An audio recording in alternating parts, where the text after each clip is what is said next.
So for inverse functions, you can tell whether they're inverse functions by simply replacing the variable with the other expression. If it equals x, they're inverses. If it equals anything else, they're not inverses. So number 1 on the inverse one is not an inverse. Those two are not inverse functions. But I want to look at some of the ones called composite functions. Composite functions. And number 1 gives me h of x. And what is h of x equal? Negative 3x plus 5. Do I have it projected up there? Good. G of x is equal to x plus 4.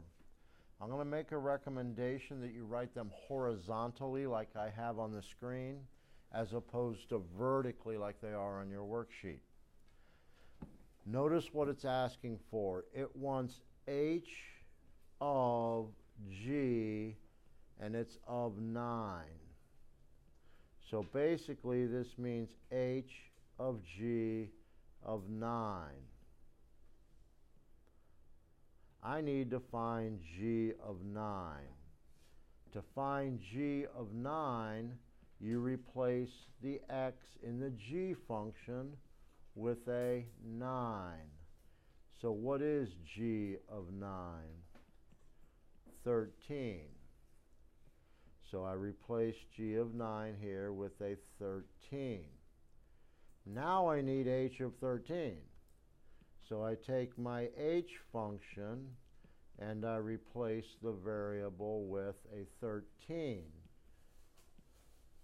So now I'm going to replace it with, let's use this one, I guess, a 13. So that makes h of 13 into negative 39 plus 5, or negative 34, I believe. So this answer is negative 34. And that's what this whole composite function will equal. You'll notice that all of these are going to be numeric because you're doing an h of g of a value. So to do a composite function, you're going to substitute in values and then go back to the other one. So number 2, for example, gives you f of x equals 2x, g of x equals x squared plus 3. They would like you to find f of g of negative 8. So the part that's inside is negative 8, g of negative 8. So I'm going to replace in the g function, because it says g, I'm going to replace in the negative 8. When you square a negative, it becomes positive, and you add the 3. So I think g of negative 8 is going to equal 67, right? So right here, this g of negative 8 is 67. So now I need to find f of 67. How do you find f of 67? You plug 67 into the f function. So now we're going to plug in a 67.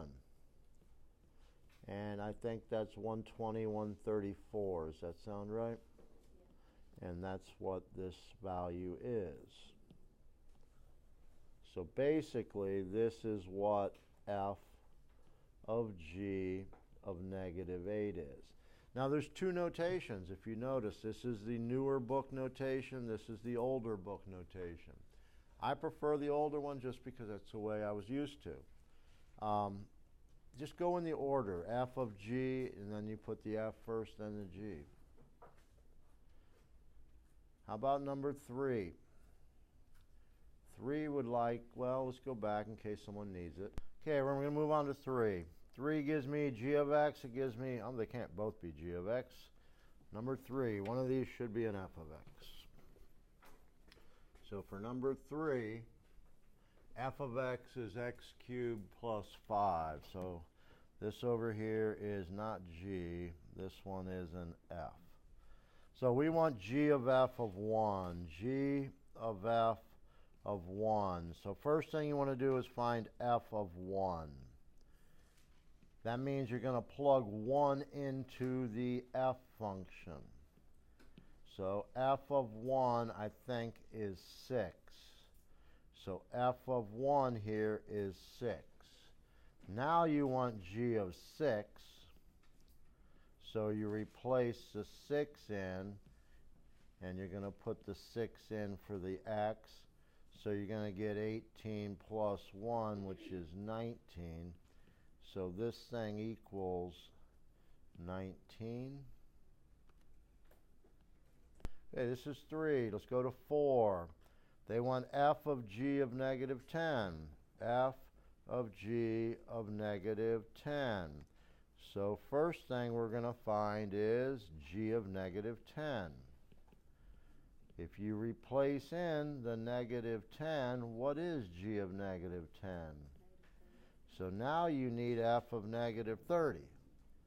So you plug the negative 30 in for the n and the f, because it says f, so now you're going to put in a negative 30, and I believe that result is 120, and that's what this equals. Okay, we're going to move on to 5. 7, I guess. 7 gives me f of n and g of n. They would like f of g of negative 2. F of g of negative 2. That means you have to find g of negative 2. So if you put in a negative 2 into the g function, I think you get negative 4 plus 4, which is 0. So the g of negative 2 is a 0. Now I need to find f of 0. So you're going to replace the 0 into the f function. So now I'm going to put in, let's go to here, put in a 0. And I think you get 0 minus 1, which is negative 1, which is what this thing, whole composite function, equals. You're absolutely right. I lost the negative. It is negative 1. And how about 8? Let's see what we can do with 8. 8 gives me g of n is 4n minus 1. H of n is n squared minus 3. They're asking us to find g of h of negative 3. I have to find the h of negative 3 first. So I'm going to replace the n in the h function with negative 3. So I'll put in the negative 3. Negative 3 squared would be 9. I think that would be minus a negative 9 or plus 9. So that makes this equal, I believe, 18. So now I know that this is 18. H of 3, negative 3 is 18. Now I need g of 18. So I take my g function and I plug in 18.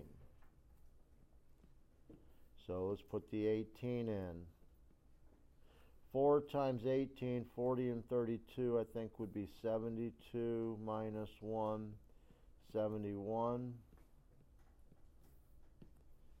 So the result for number 8 should be 71. Okay, well, this is composite worksheet number 2, where you're doing them g of f of x, not of a number. So they're not too bad once you get the feel for them. What letter is on the outside here? Is it f? So you're going to rewrite the f function. You're going to rewrite the f function. Let me just write it here. Something, which is the x minus 5. So I rewrote it, but I didn't write the x. What you do is you substitute the other expression in for that x.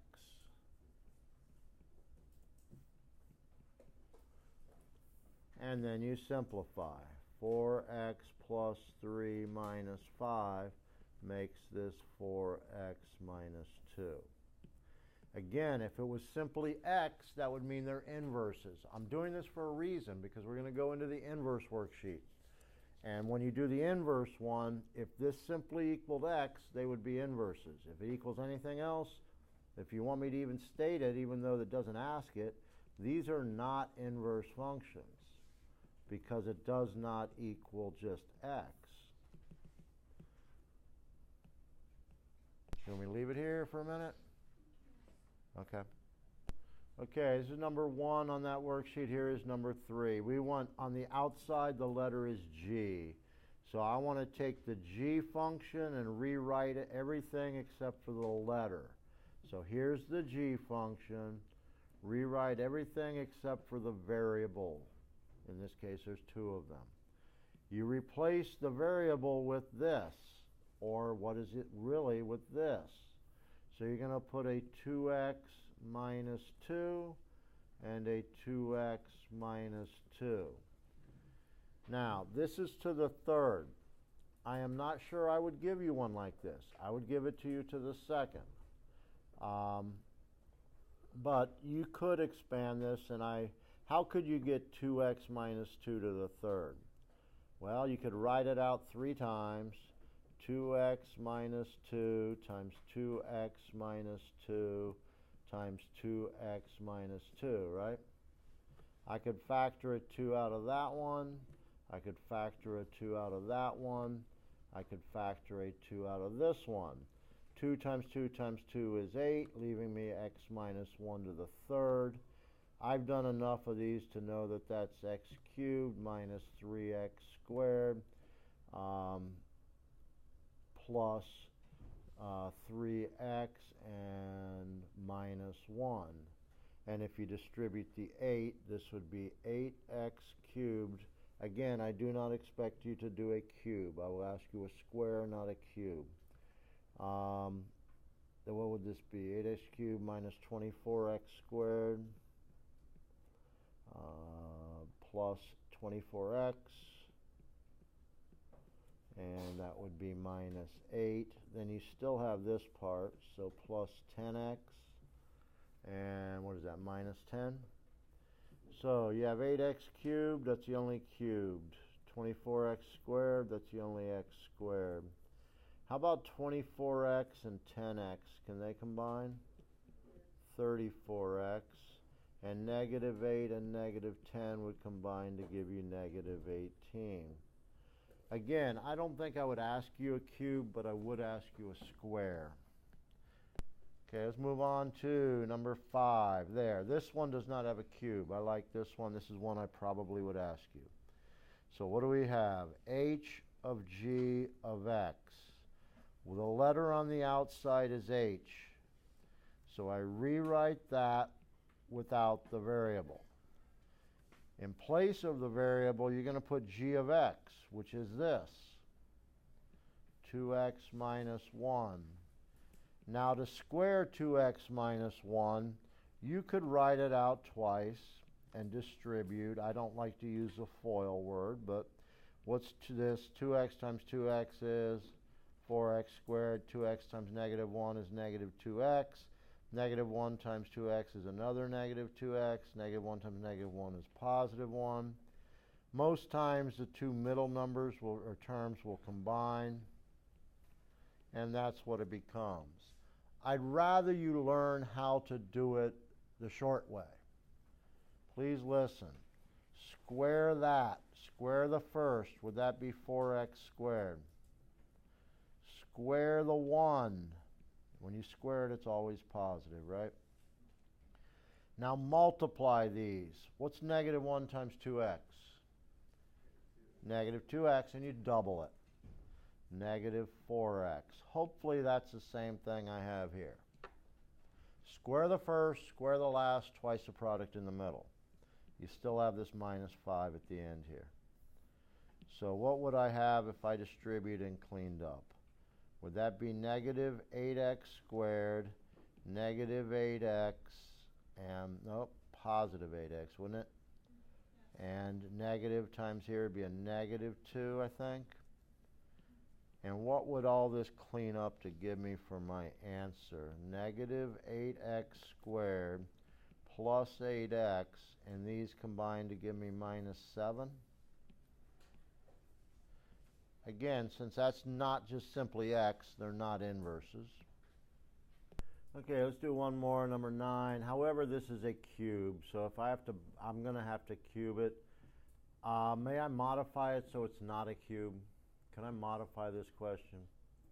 Actually, I think we'll be all right, because isn't the g on the outside? So I don't think I'll have to modify it. The g is on the outside, so I'm going to take the g function and replace the variable with the other expression. So the g function here, I write everything except for the x. I'm going to replace the x with what it says to, which would be f of x. In this case, x cubed minus 3x squared. Let me make that a little clearer. 3x squared. Okay, distributing, you'd have 3x to the third minus 9x squared plus 2. So that's what this equals, 3x cubed minus 9x squared plus 2.